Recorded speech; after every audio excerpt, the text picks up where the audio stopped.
Theorem है जिसमें क्या है कि एक स्ट्रेट लाइन, सीधी लाइन है, drawn from the centre of a circle. एक सीधी लाइन है जो सर्कल के सेंटर से ड्रॉ की गई है। ये है सेंटर। ओके, तो यहाँ से एक सीधी लाइन ड्रॉ की गई है जो कि बाइसेक्ट बाई का मतलब होता है टू पार्ट्स। तो ये दो पार्ट में डिवाइड कर रही है। बाइसेक्ट दो पार्ट में डिवाइड कर रही है कोड को। ये नीचे कोड है, यहाँ से यहाँ तक, मतलब कोई भी लाइन जो सर्कल के दो पॉइंट्स को ज्वाइन करती है उसको बोलते हैं कोड। ओके, तो एक कोई मेरे पास सर्कल है जिसके सेंटर से एक लाइन खींची है, और जो लाइन है वो जो कोड है नीचे उसको बाइसेक्ट कर रही है। Bisect means, by means two parts में सेक्ट कर रही है, मतलब इक्वल पार्ट्स में डिवाइड कर रही है। अगर ये है ना ए बी, तो ऐसे है A C is equal to B C. Bisect का मतलब होता है इक्वल पार्ट में डिवाइड करना। A C is equal to B C. And ये जो कोड है ये डायामीटर नहीं है। डायामीटर होता है सर्कल के सेंटर से जो लाइन जाती है और दो पॉइंट को ज्वाइन करती है, तो ये वो भी नहीं है। इस राइट एंगल टू द कोड, हमें ये प्रूव करना है कि ये 90 डिग्री है।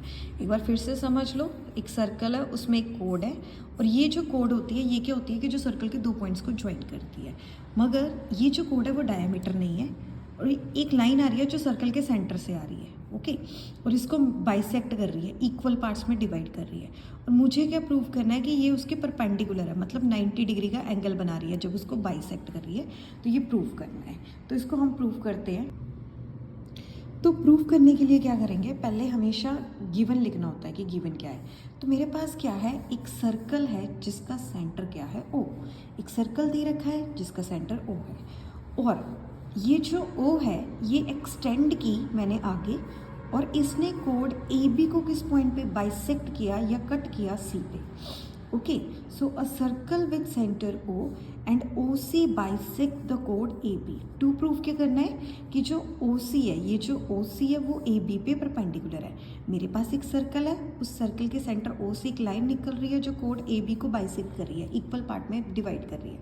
और मुझे क्या प्रूव करना है कि ओ सी क्या है, परपेंडिकुलर ए बी है। तो इसको प्रूव करने के लिए हम क्या करेंगे, सबसे पहले स्केल लेंगे और ओ को बी से ज्वाइन कर देंगे, और क्या करेंगे, ओ को ए से ज्वाइन कर देंगे स्केल के साथ। तो मैंने क्या किया, ओ को ए से ज्वाइन कर दिया और ओ को बी से ज्वाइन कर दिया। तो मैं क्या लिखूँगी, अगर मुझे लिखना है तो सबसे पहले मैं कंस्ट्रक्शन लिखती हूँ।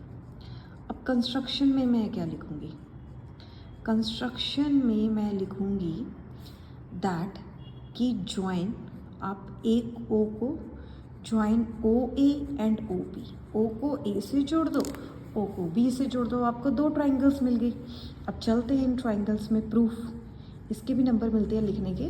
तो मैं प्रूफ लिखती हूँ, in triangle O A C and triangle O C B. एक ट्राइंगल ये है और एक ट्राइंगल ये है। अब देखो दोनों में ओ सी तो कॉमन है, इस ट्राइंगल में भी ओ सी है, उस ट्राइंगल में भी ओ सी है, तो दोनों में क्या है, ओ सी क्या है, कॉमन है। सो मैं लिखूँगी O C is equal to O C, common दोनों के पास है। ओके, अब देखो ओ ए और ओ बी क्या है, रेडियाई ऑफ सर्कल है।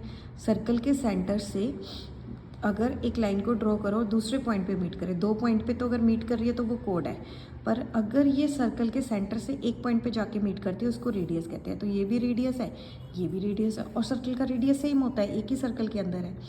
So O A is equal to O B, radii of circle. ये क्या है, रेडियाई ऑफ सर्कल।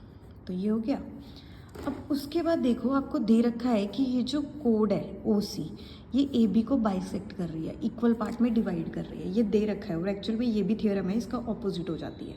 तो A C is equal to B C दे रखा है, A C is equal to B C यहाँ पे दे रखा है। मैंने अभी समझाया भी था कि ए सी किसकी इक्वल है, बी सी की, उसने दे रखा है कि डिवाइड कर रहा है, ये भी गिवन है।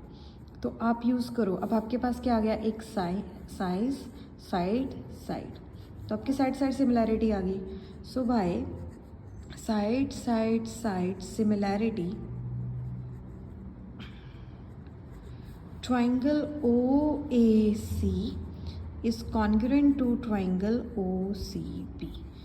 ओके, कॉन्ग्रुएंट सॉरी सिमिलर हो गई तो मैंने सिमिलर प्रूव कर दिया।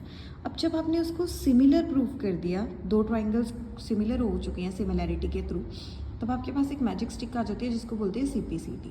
CPCT means corresponding pair of corresponding triangles. तो कोई अगर दो ट्राइंगल्स सिमिलर हैं, कॉन्ग्रुएंट है, तो उनकी साइड्स भी इक्वल होती है, एंगल्स भी इक्वल होते हैं। तो इसका एंगल आप ये ले लो एंगल 1, इसका ले लो एंगल 2, ये वाला। बाय CPCT हम क्या करेंगे, angle 1 is equal to angle 2 by CPCT। But अगर आप ध्यान से देखो तो ये एक स्ट्रेट लाइन पर है, angle 1 plus angle 2 straight line पर है। AB is a straight line. अगर मैं लिखूँ angle 1 plus angle 2 is equal to 180 degree, but क्योंकि ये क्या है, लीनियर पेयर एक्सियम, और हमारे पास एंगल 1 प्लस एंगल 1 मैंने क्यों लिखा है, क्योंकि मैंने अभी प्रूव किया है फ्रॉम 1, क्योंकि एंगल 1 एंगल 2 के इक्वल है, तो मैं एंगल 2 की जगह एंगल 1 लिख सकती हूँ। तो ये आ गया 180 डिग्री, ये आ गया 2 times of angle 1, 180 degree. Angle 1 को रखो आप अपनी जगह और 2 को भेज दो नीचे, ये कितना आ गया 90 डिग्री। तो एंगल 1 कितना आ गया मेरे पास 90 डिग्री। यही चीज़ मेरे को प्रूव करनी थी, यही मैंने कर दी, हैंस प्रूव्ड। Got it. तो यही करना था मुझे, ये मैंने कर दिया।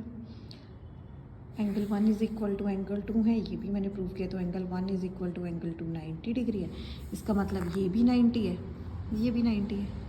याद रखना ये ना आपको प्रॉपर्टी काम भी आएगी, कई जगह आप लिख सकते हैं थ्योरम, बट ये प्रॉपर्टी अगर लिख दोगे तो एग्जामिनर खुश होकर मार्क्स दे देगा कि कोई भी जो स्ट्रेट लाइन है वो बाइसेक्ट कर रही है सर्कल को। ओके सॉरी, कोई भी जो स्ट्रेट लाइन है हमने सेंटर के अंदर ड्रॉ की गई है सर्कल से, वो बाइसेक्ट कर रही है कोड को, और ये डायमीटर नहीं है सर्कल का, राइट एंगल होता है कोड के। ओके, तो ये था।